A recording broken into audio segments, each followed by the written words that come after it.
नमस्कार, मैं हूं ऋषि। मध्य प्रदेश विधानसभा के मॉनसून सत्र के चौथे दिन भी आरोप प्रत्यारोपों की जमकर बारिश हुई। नरसिंह घोटाले पर छाए घने बादलों से छांटकर विपक्ष के विधायक जयवर्धन सिंह ने फिर से सवालों को तथ्यों का रूप दिया। सदन में जाने से पहले उन्होंने यह साफ कर दिया था कि विपक्ष का आज का एजेंडा क्या होगा और दिन खत्म होते होते यह एजेंडा सरकार के लिए ढेर सारे सवाल लेकर आएगा। हुआ भी यही। कार्रवाई के बाद एक तरफ जहां जयवर्धन सिंह कागजों पर लगे हाइलाइटर्स के जरिए विश्वास सारंग को घेरते हुए आरोपों पर रोशनी डालने की कोशिश कर रहे थे, तो विश्वास सारंग आरोपों के धुएं को उन्हीं कागजों से हटाने की कोशिश करते नजर आए। इस सब के बीच नजर यह भी आ रहा है कि विधानसभा की कार्रवाई किस तरह प्रभावित हो रही है। बहरहाल ये सारे सियासी नजारे इस बात के गवाह हैं कि नरसिंह घोटाले पर बाहर जो भी हो रहा हो, सदन के भीतर आरोप प्रत्यारोपों का सिलसिला बना हुआ है और इस सिलसिले के फलसफे में कौन सच्चा है और कौन झूठा, चर्चा फिलहाल इसकी सबसे ज्यादा है। लेकिन इन सारी चर्चाओं के बीच, इन सारे तथ्यों के बीच, इन सारे सच्चे या झूठे जिसके भी हों बयानों के बीच कुछ सवाल झांक रहे हैं। मसलन नरसिंह घोटाला हुआ तो इसके असली दोषी कौन, उनकी तस्दीक कैसे होगी, इस घोटाले के जिम्मेदारों की लेबलिंग कैसे होगी, और शायद इसके बाद यह सवाल आता है कि मौजूदा तथ्य किसे सच्चा और किसे झूठा साबित करेंगे। इन सारे सवालों को लेकर जाएंगे खास पैनल के पास और कहेंगे कि जवाब तो देना होगा, लेकिन उसके पहले देखिए यह रिपोर्ट।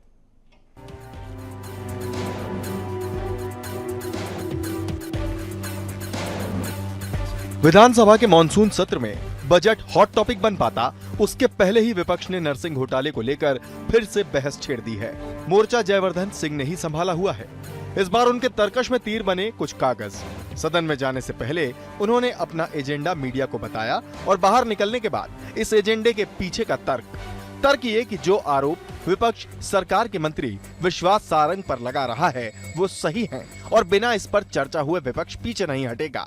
ये और बात है कि इस मुद्दे पर विधानसभा अध्यक्ष नरेंद्र सिंह तोमर ने ये भी कहा कि जब 2 जुलाई को नरसिंह घोटाले पर ध्यानाकर्षण प्रस्ताव के माध्यम से लंबी चर्चा कराई गई थी, तो अब इस पर हंगामे की स्थिति नहीं बननी चाहिए। लेकिन विधायक जयवर्धन सिंह ने दस्तावेजों के माध्यम से अपनी बात को तथ्यात्मक बताने का पूरा प्रयास किया।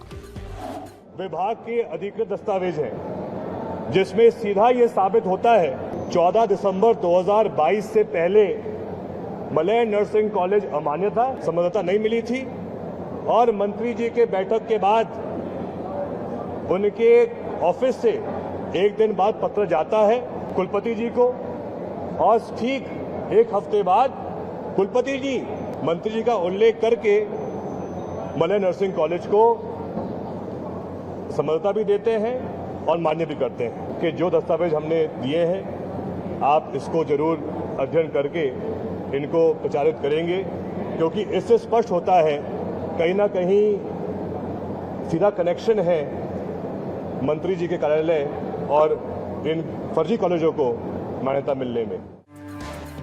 वहीं अपने जवाब में मंत्री विश्वास सारंग ने उन्हीं दस्तावेजों का हवाला देते हुए कहा कि कांग्रेस फूटे हुए गुब्बारे में दोबारा हवा भरने की कोशिश कर रही है। जिन दस्तावेजों के आधार पर आरोपों को फिर से उछाला जा रहा है उन दस्तावेजों में कुछ भी गलत नहीं है। उन्होंने स्पष्ट कहा कि जयवर्धन सिंह संबद्धता और मान्यता में फर्क नहीं कर पा रहे हैं।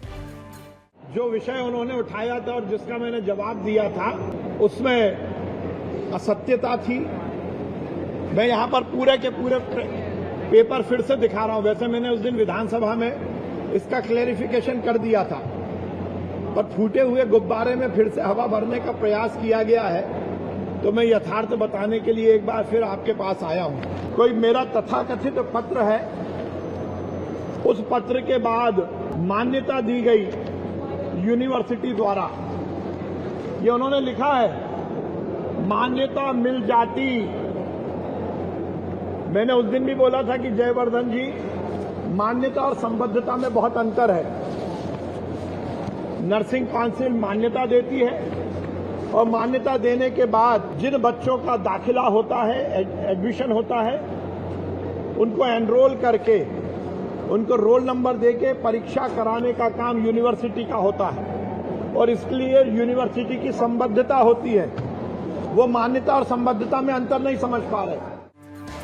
तो जुबानी जंग में दस्तावेज ही हथियार हैं और ढाल भी, और इन्हीं के जरिए पक्ष विपक्ष अपनी अपनी बातों को तथ्यात्मक साबित करने की कोशिश कर रहे हैं। लेकिन तथ्य ये भी है कि नरसिंह घोटाला हुआ तो है, अधिकारियों पर कार्रवाई हुई है, जांच एजेंसी पर सवाल उठे हैं। घोटाला किसी भी समय में हुआ हो, सवाल यही है कि दोषियों और जिम्मेदारों की लेबलिंग कैसे होगी, कौन सच्चा कौन झूठा की इस बहस में सबसे बड़ा तथ्य और सबसे बड़ा सवाल यही कि सरकार जो भी हो, नरसिंह घोटाले पर जवाब तो देना होगा। Bureau report, BSTV। और बिल्कुल जवाब तो देना ही होगा और इसी मुद्दे को लेकर हम चर्चा भी कर रहे हैं। हमारे साथ जो मेहमान है पहले उनका तारुफ आपसे करा देते हैं और उसके बाद फिर हम आगे बढ़ेंगे। हमारे साथ योगीराज योगेश जी हैं, वरिष्ठ पत्रकार हैं आप। योगीराज जी, आपका बहुत बहुत स्वागत। और साथ ही हमारे साथ डॉक्टर अभय प्रताप सिंह जी हैं, आप बीजेपी के प्रवक्ता हैं, आपका भी अभय प्रताप जी बहुत बहुत स्वागत है। इससे पहले कि हम इस पूरे विषय पर जो चर्चा है उसको शुरू करें, मैं चाहूंगा कि योगीराज जी, आपने पूरी रिपोर्ट भी अभी देखी होगी, आज का आपने ये विषय भी देखा होगा। एक जर्नलिस्टिक व्यू पहले हम समझ लेते हैं और फिर उसके बाद जो है इसे हम राजनीतिक चेहरे से देखेंगे। देखिए, जर्नलिस्टिक व्यू तो यही है कि घोटाला तो हुआ है जी, क्योंकि ये सब इतना नहीं होता तो इतनी सारी जांचें सीबीआई की तक जांच हो गई। आज एक सामान्य मामले में सीबीआई की जांच कराने में पसीने आ जाते हैं, लेकिन इस मामले में सीबीआई की जांच हुई और महत्वपूर्ण बात है कि जांच करने वाले अधिकारी उसमें घोटाले में पाए गए जी। ये बड़ी महत्वपूर्ण बात है जी। कि जिनको जांच का जिम्मा सौंपा गया था उन्हीं पर सवाल उठ गए और उनमें से कुछ लोगों को बर्खास्त किया गया। सीबीआई के इंस्पेक्टर बर्खास्त हुए इस मामले में। बिल्कुल। तो आप अंदाज लगा लीजिए कि ये मामला कितना बड़ा मामला है।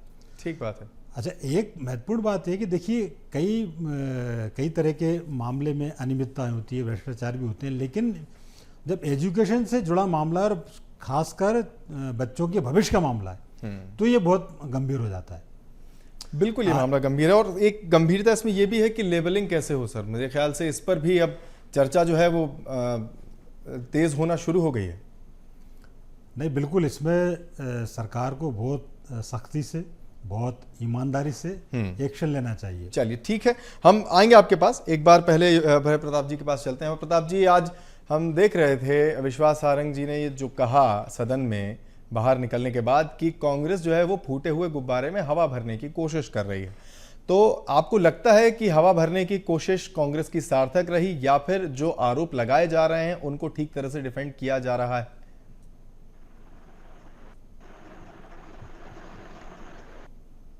चार घंटे हाउस के फ्लोर पर चर्चा हो गई हो ध्यानाकर्षण में, जिसमें विधानसभा अध्यक्ष जी द्वारा 4 घंटे का समय दे दिया गया हो जी, सार्थक चर्चा कराई गई हो, सभी चीजें उस पर आ गई हो और उस चर्चा के पहले ही हमारी जो सरकार है वो उस पर सीबीआई जांच के आदेश कर चुकी हो। सरकार तो दोनों जगह 20 साल से और 10 साल से केंद्र में बीजेपी की है, तो सीबीआई जांच की सिफारिश किसके द्वारा की गई? भारतीय जनता पार्टी के द्वारा की गई। भारतीय जनता पार्टी की सरकार जो है कहीं ना कोई भी लेकुना ना रहे, कोई भी लीकेज ना रहे, कोई भी जो दोषी है वो बच ना जाए, इसलिए सर्वोच्च एजेंसियों से उसकी जांच करा रही है। विधानसभा में ध्यानाकर्षण में माननीय विधानसभा अध्यक्ष जी नरेंद्र सिंह तोमर जी ने इस विषय को विपक्ष द्वारा उठाए गए विषय पर 4-4 घंटे की ध्यानाकर्षण के अंदर चर्चा करा दी है। अब उसके बाद भी सदन का समय खराब करना, सदन को जो है चलने ना देना, केवल समाचार पत्रों की सुर्खियां बनना, इसके लिए अगर कोई विषय उठाया जा रहा है तो ये तो अंतहीन है। ठीक है, चलिए हमारे तीसरे मेहमान हमारे साथ जुड़ गए, उनका भी हम रुख कर लेते हैं। जितेंद्र मिश्रा जी, कांग्रेस के प्रवक्ता हैं। जितेंद्र जी, बहुत बहुत स्वागत है आपका। और चर्चा के बीच में आप जुड़े हैं, सुन ही रहे होंगे आप अभय प्रताप जी को। एक रिएक्शन पहले आपसे और फिर उसके बाद आगे बढ़े। जितेंद्र जी, देखिए ऋषि जी, ये समस्या सिर्फ एक समस्या नहीं है, बड़ी विकराल समस्या है। मध्य प्रदेश लगातार भ्रष्टाचार के आकंठ में डूबा है। मध्य प्रदेश सरकार पर 50% कमीशन लेने का आरोप है। उसको लेकर के अगर न्यायिक जांच की मांग कर रही है कांग्रेस और समूचा विपक्ष, तो मुझे लगता है गलत नहीं है। इस पर चर्चा से काम नहीं बनेगा, क्योंकि व्यापक से लेकर के पटवारी घोटाला हो, डंपर कांड हो, ऐसे 50 घोटाले इस मध्य प्रदेश की सरकार में सत्ता में बैठे लोगों के संरक्षण में हुए हैं। आज भी उसी तरीके से इस नर्सिंग घोटाले को दबाया जा रहा है। किस तरीके से लाखों बच्चों का भविष्य चौपट हुआ है, किस तरीके से एक एक कमरे में नर्सिंग कॉलेज की परमिशन दी गई, एक एक एड्रेस पे 3-3 कॉलेज खोल दिए गए, ना वहां पढ़ाने वाले प्रोफेसर है, ना वहां लैब है। इसके बाद भी अगर सरकार कहती है कि जांच करा रहा है, तो मुझे लगता है कहीं ना कहीं पर्दा डालने का प्रयास कर रही। सारी चीजें स्पष्ट है। आपने देखा कि किस तरीके से पैसे लेकर के नर्सिंग कॉलेज की परमिशन दी गई, बच्चों का भविष्य चौपट किया गया। इस पर भी अगर मंत्री का इस्तीफा नहीं होता है तो निश्चित तौर पर ये मान के चला जाना चाहिए कि सरकार बचाव में लग गई है। लेकिन अब ये छोड़ा नहीं जाएगा। ये व्यापम और डंपर घोटाले जैसी छूट ढील नहीं दी जाएगी। इसमें हम चाहे सदन हो चाहे सड़क हो, लगातार आरोप लगाते रहेंगे, लगातार प्रदर्शन करते रहेंगे, और जब तक उन बच्चों के भविष्य का न्याय नहीं मिल जाता, जब तक हम इसको पीछे नहीं छोड़ेंगे। लेकिन जितिन जी, एक सवाल यहाँ पर ये उठता है कि सदन की कार्यवाही प्रभावित हो रही है, वहां पर भी बहुत सारे मसलों पर बात होनी जरूरी है, उनका भी तो ध्यान रखना ही पड़ेगा। आप विपक्ष हैं और ये आपकी भी जिम्मेदारी है। लौटूंगा आपके पास इस सवाल के साथ, लेकिन पहले अभय प्रताप जी से एक रिएक्शन ले लेते हैं कि जो आरोप कांग्रेस लगा रही है लगातार, की कोशिश की जा रही है बार बार पर्दा डालने की, चीजों को सामने नहीं आने दे रहे हैं, छुपा रहे हैं, वो कितनी तथ्यात्मक आप समझ पा रहे हैं? क्या छुपा रहे हैं, क्या नहीं आने दे रहे हैं? सदन में 4-4 घंटे पर चर्चा हो गई, सारी चीजें जो रखनी थी सभी सदस्य, माननीय सदस्यों द्वारा रख दी गई। सीबीआई को जांच है, सीबीआई अपने तौर पर जांच कर रही है। जो इससे बड़ी बात क्या है कि जो अगर सीबीआई के भी कुछ लोगों पर आरोप लगे तो उन पर भी कार्रवाई की गई। सरकार कितनी सख्त है? कार्रवाइयां किसने की है? सरकार ने तो की है। सरकार ने तो ये सारी चीजें आपको मौका दिया है विधानसभा में। विधानसभा अध्यक्ष जी ने चर्चा कराकर कि जो भी विषय आने हो प्रोसीडिंग में आ गए। अब तो वो ऑन द फ्लोर आए हैं, तो ऑन रिकॉर्ड में है, विधानसभा की कार्रवाई के रिकॉर्ड में है। अब चूंकि जांच सीबीआई के पास है, जांच चल रही है, उस जांच में जो भी निकल के आ रहा है, तो हमारे जो विश्वास सारंग जी हैं वो भी जवाब दे रहे हैं, वो भी अपना पक्ष रख रहे हैं कि जो चीज आप प्रस्तुत कर रहे हैं उसके एवज में वो अपना जवाब भी बता रहे हैं कि ऐसा ऐसा नहीं है, आपने जो कहा है वो इस तरह का पत्र नहीं है, वो मान्यता का है, उसके बाद एडमिशन होते हैं, संबद्धता का अलग विषय है। तो वो सारी चीजों का जवाब दे रहे हैं, कोई किसी चीज से बच नहीं रहा है। हर चीज जो आप पूछ रहे हो उसका जवाब आपको मिल रहा है। लेकिन बाकी जो सदन का बिजनेस है, बाकी जो सदन के काम है जो रुके हुए हैं, जो जिसके लिए सदन आहूत किया गया है, प्रश्नकाल है, आपके जो है स्थगन है, सारी चीजें, बजट पर अभी चर्चा होनी है, 2 दिन बजट पे अभी दो दिन बाद चर्चा है। तो ये सब चीजें जो है उसको विधिवत रूप से हाउस को चलने दीजिए, जनता के हित में चलने दीजिए। जी, मेरा पक्ष भी शायद थोड़ा सा यही है कि सारी चीजों पर जवाब प्रॉपर आ तो रहा है। अगर मान लीजिए हम सदन के इर्द गिर्द ही बात करें तो ध्यान आकर्षण प्रस्ताव लाया गया, उस पर बात हुई, फिर उसके बाद आज जैसे कि जयवर्धन सिंह ने सवाल उठाए, उसका काउंटर आया, तो फिर वो पर्देदारी की बात कैसे क्लियर हुई? क्योंकि देखिए अभी यहाँ बात कागजों पर चली गई है, बात तथ्यों पर चली गई है, तो मुझे लगता है कि शायद तथ्यों को जितना हम स्पष्ट रूप से सामने रखें वो ज्यादा बेहतर होगा। तो कितना सहमत हैं आप अभय प्रताप जी की बात से? व्यापम पर भी हमने बहुत सारे सबूत पेश किए थे और आपने देखा 100 से ऊपर हत्याएं हो गई, लेकिन सरकार ने उसको भ्रष्टाचार नहीं माना, मंत्री को जेल जाना पड़ा, तब जाकर के सरकार की समझ में आया। और किस सीबीआई की बात कर रहे हैं? सीबीआई का आपने रोल देखा था क्या हुआ? सीबीआई के लोग भी जो जांच कमेटी में है, जिनकी जुम्मे जांच कर दी गई, उनके हाल देखे आपने किस तरीके से उन्हें उन्होंने उसको साफ कर दिया और उनको क्लीन चिट प्रदान कर दी। निश्चित तौर पर सरकार के बिना सहमति के इस तरह की चीजें कैसे हो सकती है?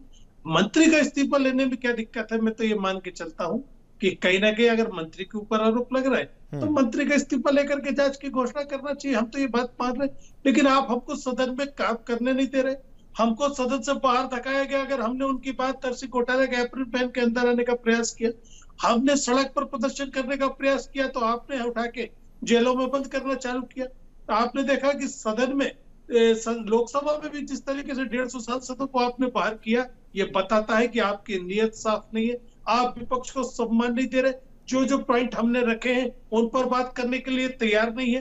तो निश्चित तौर पर कहीं ना कहीं सड़क पर भी उतरा जाएगा। मंत्री की इस्तीफे की मांग हमारा पहला बिंदु है। अगर उस पर काम नहीं होगा, चूंकि हमने अनेक उदाहरण देखे कि किस तरीके से सरकार में बैठ के चीजों की लिपापोती की जाती है। आपने देखा कि मध्य प्रदेश सरकार में 59 घोटाले हमने उठाए, लेकिन सारे के सारे आपने सरकार में बैठ के मैनेज किए। अब तो सीबीआई का मामला भी आपके सामने आ गया, तो जब तक मंत्री जी का इस्तीफा नहीं होता, जब तक जांच सुरक्षित होगी, जांच निष्पक्ष होगी, इसको लेकर के सवाल उठ रहे हैं। ठीक है, सवाल उठ रहे हैं योगीराज जी, सवाल उठ रहे हैं। अभी जैसा कि कहा जितेंद्र जी ने कि सवाल कई सारे हैं, इस्तीफे की वो मांग कर रहे हैं, लेकिन मैं जिस सवाल पर से मैंने बात शुरू की थी कि सदन की कार्रवाई को अगर सेंटर में रखें और उसके इर्द गिर्द का खींचें, तो क्या ये आपको नहीं लगता कि कार्रवाई तो प्रभावित हो ही रही है एक तरफ, लेकिन जो काउंटर और फिर उसका रिवर्स काउंटर चल रहा है फिलहाल इस समय, वो उसमें कौन ज्यादा अपनी बात ठीक तरह से रख पा रहा है? पुरानी बातें हालांकि जितेंद्र जी ने इसमें कुछ ऐड कर दी थी। योगीराज जी देखिए, सदन की कार्रवाई बहुत इंपॉर्टेंट प्रोसीडिंग होती है और पर डे की कार्रवाई पर लाखों रुपए खर्च होते हैं, और जरा सी बात पर सदन में बाधा डालना ये किसी को भी शोभा नहीं देता। सत्ता पक्ष हो चाहे विपक्ष हो, उसकी प्रोसीडिंग एक नियमानुसार और सतत होनी चाहिए। अभी बड़ी दो विचित्र बातें इस देश में देखने को मिली। जब विपक्ष का रवैया थोड़ा ऐसा लगता है कि ये क्या हो गया। प्रधानमंत्री जब लोकसभा में भाषण दे रहे थे, अभी जिक्र किया जितेंद्र जी ने, उन्होंने 2-2.25 घंटे के आसपास भाषण दिया, लेकिन पूरे 2.25 घंटे बिना रुके विपक्ष द्वारा नारेबाजी की गई। सेम ये हुआ मध्य प्रदेश विधानसभा में, जगदीश देवड़ा बजट पेश कर रहे थे, तो जब तक वो बजट पेश करते रहे तब तक हंगामा हुआ, और एक ही नारा, वो जो भी आपके नारे हों, लेकिन हो सकता है कि आप अपनी बात कह लें, आप अपना विरोध दर्ज करा लें, 10 मिनट हो सकता है, 15 मिनट हो सकता है, 20 मिनट हो सकता है, आधा घंटे तक आप कर सकते हैं, लेकिन कंटिन्यू यदि आप किसी को इंटरप्ट कर रहे हैं, कंटिन्यू यदि बाधा डाल रहे हैं, तो उसका अर्थ ये कि कहीं ना कहीं ये सोची समझी एक चाल है, ताकि कहीं ना कहीं उस प्रोसीडिंग में बाधा पैदा हो। उद्देश्य क्या होना चाहिए? ये बात बिल्कुल सही है। अब जैसे मान लो विश्वास सारंग कह रहे हैं साहब फूटे हुए गुब्बारे में हवा भर रहे हैं, लेकिन महत्वपूर्ण बात यह कि वो फूटा हुआ गुब्बारा भी फूल रहा है। कहीं ना कहीं तो घोटाला तो हुआ है, ये तो मानना पड़ेगा। बिल्कुल।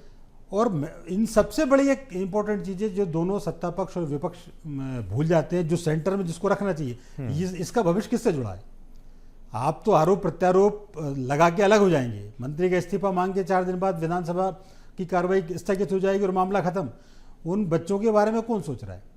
वो जो लाखों बच्चे जो 4-4 साल से इंतजार कर रहे हैं परीक्षा का, कम से कम परीक्षा तो हो जाए, इसके लिए विपक्ष ने कौन सी आवाज उठाई, और इसके बारे में सत्ता पक्ष ने क्या व्यवस्थाएं दी? तो सेंटर ऑफ पॉइंट देखना चाहिए कि इससे आखिर किसका भविष्य जुड़ा है। ये सीबीआई के अफसर, सीबीआई के इंस्पेक्टर 10-10 लाख रुपए की रिश्वत लेके बैठ गए घर में, उनको आपने बर्खास्त कर दिया। ऐसे कितने लोग हैं, और इन लोगों को सामने क्यों नहीं आना चाहिए? और उनको जितने भी लोग इसमें शामिल हैं वो सब बर्खास्त होने चाहिए। ये 1-2 लोगों से की बर्खास्ती से काम नहीं चलेगा। और ये बात सही है कि जब ऐसी किराए के मकानों में आप इतने बड़े बड़े कॉलेज संचालित कर रहे हैं, इसका एक बाकायदा क्राइटेरिया है कि इसके लिए कितने वर्ग फुट, 32,000 वर्ग फुट के आसपास की जगह इसके लिए होनी चाहिए, और वो कम करके 9,000 8,000 कर दी गई।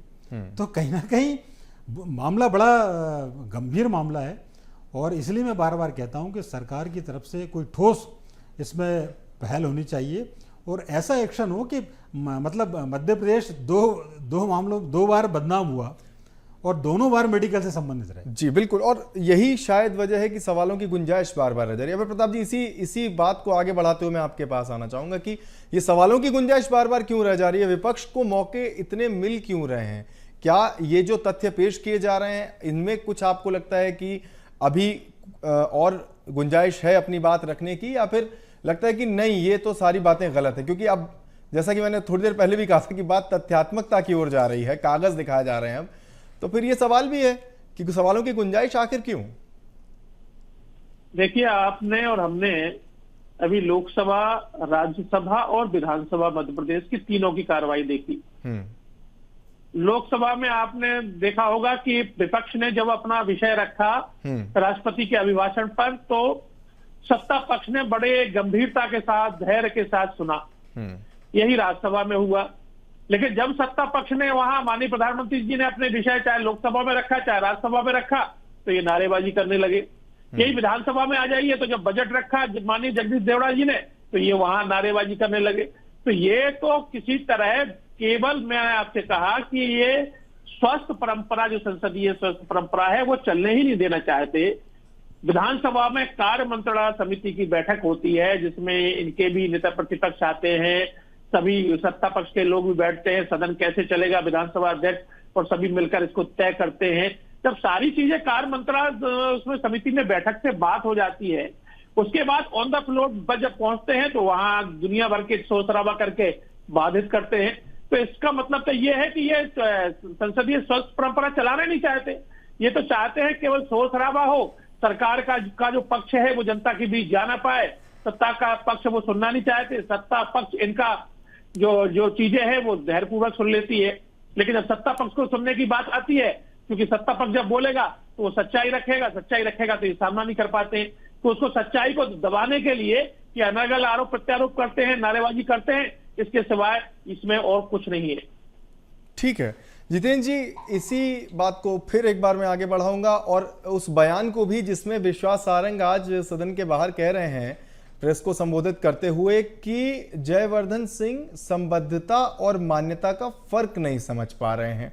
एक बारीक लाइन है, संबद्धता क्या होती है, मान्यता क्या होती है, और इससे उन्होंने पहले भी उठाया था और आज फिर वही बात उठा रहे हैं। तो आपको नहीं लगता कि पहले यह भी क्लियर कर देना चाहिए था शायद विपक्ष को कि संबद्धता और मान्यता पर उनका स्टैंड क्या है? नहीं, देखिए सवाल इस बात का जो योगी राज जी ने सवाल उठाया है कि उनके भविष्य की चिंता कौन करेगा। आपने 32,000 स्क्वायर फीट की बिल्डिंग को 5,000 स्क्वायर फीट में तब्दील कैसे होने दिया? आप सरकार में बैठे थे, आपने 2-2 कमरे में नर्सिंग कॉलेज की परमिशन कैसे दी? आज तो आप सब सुनने को तैयार हैं, लेकिन उन बच्चों के भविष्य का क्या होगा जिसको लेकर के आज हम सामने खड़े। व्यापम में भी आपने इसी तरह चर्चा से भागने का प्रयास किया था, और जब आपके मंत्री को जेल में डाल दिया गया, जब आपकी समझ में आया कि कहीं कोई भ्रष्टाचार है, हम लगातार उसकी लड़ाई लड़ रहे थे। आज भी चर्चा से भाग रहे, आज भी जो सवाल है उनके जवाब नहीं आ रहा है, लीपापोती करने का प्रयास हो रहा है। हमने फिर कहा आपसे कि अभी जैसे लोकसभा का जिक्र आया, लोकसभा में 2 घंटे के प्रधानमंत्री के भाषण में हमको ये सुनना था कि इस देश को लेकर के प्रधानमंत्री का क्या रोड मैप है, लेकिन इस देश का प्रधानमंत्री विपक्ष के नेता पर ही 2 घंटे गुजार देते हैं। अंदाज लगाइए सरकार कितनी गंभीर है। और आप तो सीबीआई को जांच सौंप रहे, सीबीआई के मामले में आपका क्या कहना है? सीबीआई खुद किस तरीके से रिश्वत ले रही है ये आपके सामने आ गया है, तो सीबीआई से भी भरोसा उठ गया है। और जिस तरीके से आपके जवाब आ रहे वो लीपापोती करने के आ रहे। 3 बार के विधायक को आप ये कह रहे हैं कि संबद्धता और मान्यता में अंतर नहीं पता। असल में आपका ये भागने का प्रयास है। आप चाह रहे हैं कि जितनी जल्दी सदन से चर्चा कम हो जाए, बंद हो जाए, हम दूसरे मामले, लेकिन आप ये कर नहीं सकते क्योंकि आपको मालूम है कि विपक्ष ताकत के साथ इन मामलों को देखकर खड़ा है, और वो जब तक न्याय नहीं मिलता जब तक पीछा नहीं छोड़ेगा। और इस बार आप देखेंगे कि भारतीय जनता पार्टी की सरकार को मुश्किलों का सामना करना पड़ेगा। जी चलिए ठीक है, एक रिएक्शन हम ले लेते हैं अभय प्रताप जी से, फिर योगी राज जी मैं आपके पास आना चाहूंगा। वक्त थोड़ा सा हमारे पास। अभय प्रताप जी थोड़ा जल्दी अगर आप समराइज कर पाए, जवाब देना अगर आप चाहें जितेंद्र जी की बातों का। देखिए, सारी बातों का जवाब सरकार ने भी दे दिया है और जिन पर आरोप लगा रहे हैं विश्वास सारंग जी ने भी दिया है। अब ये जवाब ना सुनना चाह रहे हैं ना जवाब से संतुष्ट हो रहे हैं, ये तो अपनी ही जो है अलग कहानी गढ़ रहे हैं। इसलिए सरकार बहुत संवेदनशील है इस विषय पर, इसलिए सीबीआई जांच कराई जा रही है, किसी दोषी को बख्शा नहीं जाएगा, कड़ी से कड़ी कार्रवाई की जाएगी। ठीक है योगी राज जी, समराइज करने के लिए मैं आपके पास आना चाहूंगा। मैं अपने उसी सवाल के साथ कि देखिए घोटाला हुआ है, मुझे नहीं लगता हम चारों में से या बाकी जो दर्शक हमारे देख रहे हैं वो इस बात से इनकार कर सकते हैं। कुछ तो हुआ, लेकिन इस होने के बाद अब जिम्मेदारों की लेबलिंग कैसे की जाए, ये जो तथ्यात्मकता अब झलक रही है पक्ष की ओर से और विपक्ष की ओर से भी, ये कितनी जरूरी है इसे ध्यान में रखते हुए?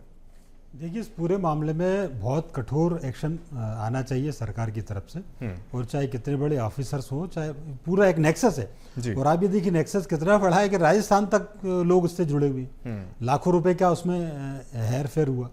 तो सरकार की जिम्मेदारी बनती है कि ये पूरा नेक्सस का पर्दाफाश हो, ये सारे सलाखों के पीछे जाएं जो भी इसके दोषी और आरोपी हैं। ये सरकार को पूरी ट्रांसपेरेंसी के साथ इस पर एक्शन लेना पड़ेगा। दूसरी एक बात और होती है, जैसे मान लो घोटाला हो गया, ठीक है, बहुत सारे लोग लगे ही हुए हैं क्राइम, उनका मास्टरमाइंड ही क्राइम का है, तो करते ही रहते हैं। लेकिन सरकार का एक्शन ऐसा होना चाहिए कि अब आने वाले दिनों में क्या गारंटी लेगी सरकार कि आने वाले दिनों में ऐसे घोटाले नहीं होंगे? क्योंकि हमने एक पहले देखा व्यापम, अब हमने नर्सिंग घोटाला देखा। और ये केवल एक विभाग की बात मैं नहीं कर रहा, ये किसी भी विभाग में इस तरीके के लूप होल्स ना छोड़े जाएं, इस तरीके के घोटाले सामने ना आए, खासतौर पर वो जो बच्चों से, बुजुर्गों से, महिलाओं से जुड़े हों। तो इस मामले में सरकार को बहुत संवेदनशीलता के साथ आगे आना पड़ेगा। और ऐसी बार बार होता यही है ना कि जब लोग बच जाते हैं ऐसे बड़े बड़े घोटाले करके, तो और लोगों को शायद मिलती है। तो एक्शन ऐसा हो कि लोग आने वाले दिनों में भी सोचेंगे नहीं भाई ये मामला गड़बड़ है, और कम से कम गलत स्टेप उठाने के पहले 10 बार सोचे जरूर कि नहीं ये मामला ऐसा, कम से कम उन अफसरों को तो नहीं करना चाहिए। कुछ मुद्दे भी इसमें छूट रहे हैं। अगर सदन में जैसे चर्चा हो पाती तो जैसे लाडली बहना का विषय था या बुजुर्ग पेंशन की बात जैसे आज विधानसभा में चली, तो उन पर भी शायद बात हो जाती। जी जी, निश्चित तौर पर बहुत सारे मुद्दे हैं। आप ये बताइए कि ये जोशी कौन है जो मध्य प्रदेश पीएससी का चेयरमैन बन जाता है? इसके बाद यहाँ उस समय भी घोटाला हुआ, इसके बाद छत्तीसगढ़ पीएससी का चेयरमैन बन जाता है, वहां भी घोटाले हुए, इसके बाद राष्ट्रीय स्तर पर यूपीएससी का चेयरमैन बन जाता है। ये है क्या मामला? लगातार आंख बंद करके बैठे, लगातार घोटालेबाजों को पद पर बिठाते। मेरा सवाल था कि सदन में कुछ और मुद्दों पर चर्चा हो पाती शायद, जिनका मैंने अभी थोड़ी देर पहले जिक्र किया था, तो शायद वो मुद्दे कहीं ना कहीं रह जा रहे हैं। नहीं, देखिए, अगर सदन चलता है तो सारे मुद्दे पटल पर आएंगे। आपने देखा कि 1.5 लाख वृद्धावस्था पेंशन के पेंशन भोगियों को बाहर कर दिया गया। आपने 27 रुपए क्विंटल गेहूं और 31 रुपए क्विंटल की धान की बात की थी, उसको लेकर के भी आना, उस पर भी सदन में चर्चा की जाएगी। आपके वादा खिलाफी पर चर्चा होगी, जो वादे आपने किए, आपने झूठ बोला जनता के सामने, आपने कहा 450 रुपए में रक्षाबंधन से नहीं, लेकिन सर जितेंद्र जी, मेरा जो मैं समराइज करने की कोशिश कर रहा था वो यही था कि अगर गुंजाइश होती तो इन मसलों पर भी विस्तार से चर्चा हो पाती। बहरहाल समय हमारे पास थोड़ा सा कम है और मैं चाहूंगा कि आप तीनों को मैं धन्यवाद दे सकूं। बहुत बहुत शुक्रिया हमसे जुड़ने के लिए, इस चर्चा में भाग लेने के लिए और आज के इस सबसे बड़े मुद्दे पर अपनी अपनी बात रखने के लिए। तो फिलहाल जो सबसे बड़ी चर्चा है वो यही कि इस तथ्यात्मकता में किसकी बात सच है, किसकी बात झूठ, चर्चाएं आगे और चलती रहेंगी, उस पर भी हम आपको ताजा तस्वीरें दिखाते रहेंगे। फिलहाल अभी के लिए मुझे दीजिए इजाजत। नमस्कार।